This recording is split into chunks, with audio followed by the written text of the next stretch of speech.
Batas waktu sholat isya, apakah boleh dilakukan jam 1 pagi? Isya itu batasnya malam. Kalau berakhir malam, ya selesai isyanya. Kapan batas malam itu? Jangan dihitung pakai waktu ya. Dihitungnya pakai penggunaan dalam kalimat Al-Quran. Perhatikan sini.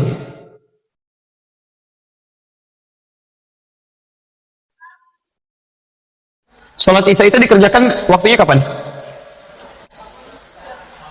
Pagi, siang, sore? Malam ya. Malam bahasa Arabnya lail. Ingat ada muqaddimatul lail, awal malam. Muqaddimatul lail, ini awal malam.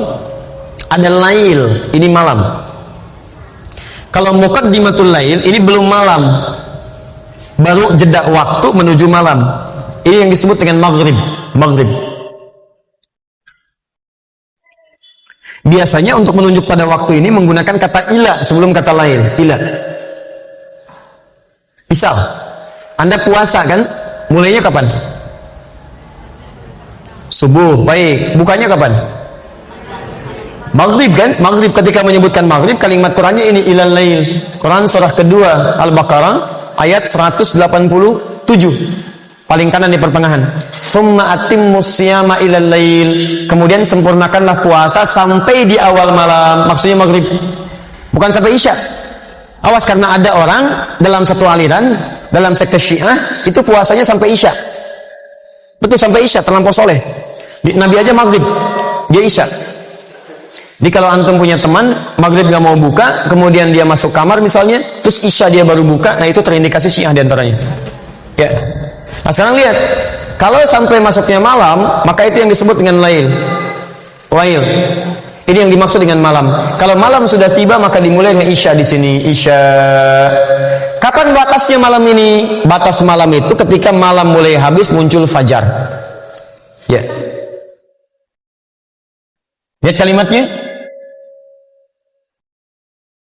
Minal khaytil aswadi minal fajr. Fajar. Ini saya tuliskan lail. Malam. Membentang dari sini sampai ke fajar. Waktu singkat menjelang fajar sekitar 30 menit, 15 sampai 30 menit. Disebut dengan sahar namanya, sahar. Jamaknya disebut dengan ashar. Fokus. Malam, lail. Terbentang sampai fajar. Jadi kalau fajar muncul, lail habis. Jelas? Jadi kalau Anda tanya bagaimana kesempatan saya sholat isya, maka yang diutamakan satu, tunaikan tepat pada waktunya. Sekarang isya misalnya jam berapa? 7 lewat?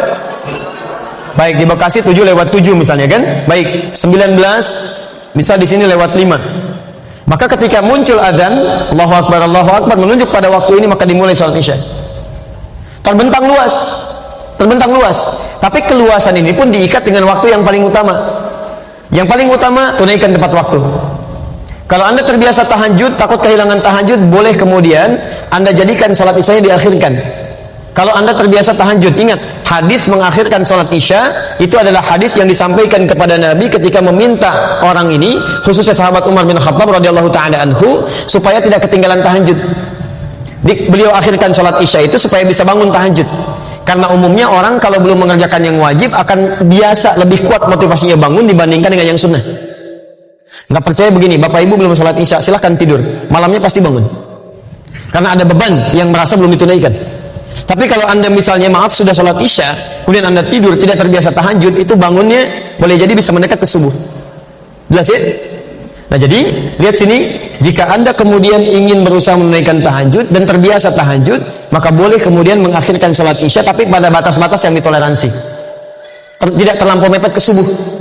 Misal Anda bangun jam 2, ya Anda misalnya dari jam 1 atau misalnya jam 3 dan sebagainya. Tapi lebih baik prinsipnya tunaikan dari batas awal waktu sampai ke pertengahan waktu. Pertengahan waktu itu tengah malam. Kalau kita ambil jam 12 atau kisaran sampai jam 1. Ya. Dan dianggap tidak disukai, bahkan makruh bagi orang-orang yang sengaja mengakhirkan sholat isya sampai ke waktu sahar, sampai ke sini. 30 menit sebelum waktu subuh. Itu dipandang makruh sekalipun masih ada waktunya di situ. Jelas ya?